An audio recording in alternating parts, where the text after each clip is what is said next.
has graced us once again, of course, with some silhouette teasers to work out the 5 cars this time around dropping in this month's Gran Turismo 7 update. We can always assume fairly safely that there will be no circuit. It will be a nice surprise, but I'm certainly not expecting it anymore. Probably a couple of new career mode events, the usual kind of fare, some motor swaps, which I've heard from more than a few of you is pretty much what you look forward to the most in these updates, which is kind of a shame. And the vehicles this time around are a mixed bag. One or two of them I could see people being quite pleasantly surprised or happy about. A couple of them I'm definitely curious to see what they can do, one in particular, and one of them we already knew. So first up we have a classic vehicle which, if I recall correctly, I think this one was in the data mining list from a few years ago now. I seem to recall this one being in there. Also, of course, Forza featured, and it's quite a good little car in Forza, I might add. Toyota FJ Cruiser. Very Willis Jeep-esque, very old school Land Rover vibes, and in Forza, as I said, it's a really good little car, particularly in the lower classes. It definitely has potential, so I'm curious to see what that one can do. Next up we have another Toyota, but definitely not the kind of vehicle which many people will be excited for, certainly not if the trend is anything to go by, what appears to be a Toyota RAV4, with, you guessed it, a CVT transmission. As much as I love those when used correctly, something about polyphony, I don't know, it's almost like they want to just really make it clear to us that they have no clue how to implement these cars into the game, and certainly no clue on how to allow us to modify said vehicles, because most of them are, you get what you get, and what you get ain't much. Compare it to like the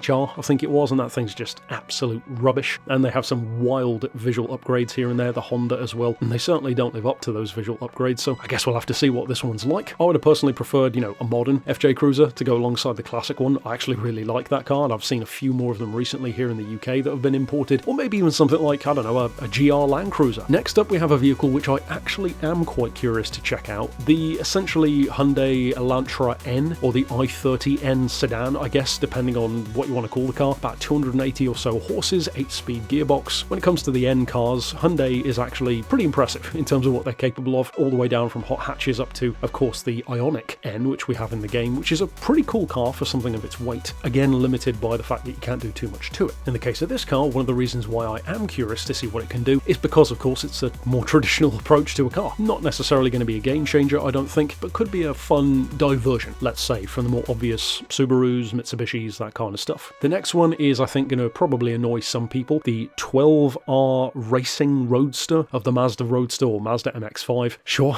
I guess we already knew, again, if I recall from the data mining list, that the RF version, I think, was supposed to be coming to the game, essentially the target top version of the MX-5. This one, I mean, again, what's the point? We already had, if I recall correctly, that kind of clubman style racing version of the MX-5 added, so this is starting to feel a bit repetitive in terms of that old school Gran Turismo approach of just adding loads of variants of something. Yes, the MX-5 is fun, but you're not going to tell me that this spot couldn't have been taken up with something far better and far more interesting, even if it's a slower car, just something more interesting, either from the list or a surprise. So that one for me is kind of a nothing burger. I'm sure, it'll deliver the same kind of stuff you'd expect, good handling, lightweight, blah blah blah, but you can already get that from the other MX-5s. So, and last, and well, probably least for some people as well, the vehicle which we already knew was coming soon, if not this month, it is indeed this month, the Opel/Vauxhall Vision GT car, the Super Corsa, if you will, kind of a mix of Vision GT and Tigra ice race car sort of vibes from Gran Turismo 2, which isn't necessarily a bad combination. Problem is, it's going to fall into probably the same old ruts as most of the other electric cars and Vision GTs and hybrids, wherein it's really quick, probably not that great through corners if you're accelerating at all, and you won't be able to do much to it, I assume. So we'll have to wait and see. That's it for what appears to be these 5 cars though. It's kind of eclectic, but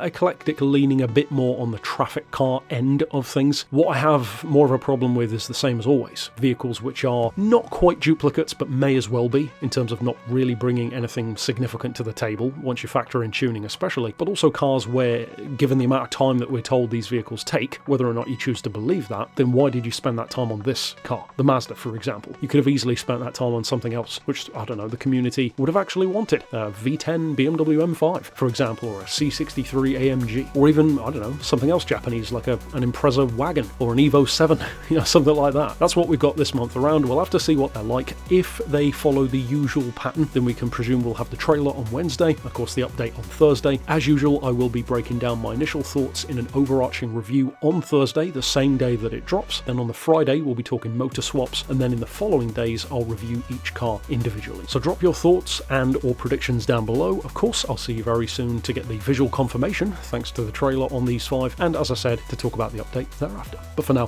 thanks for watching.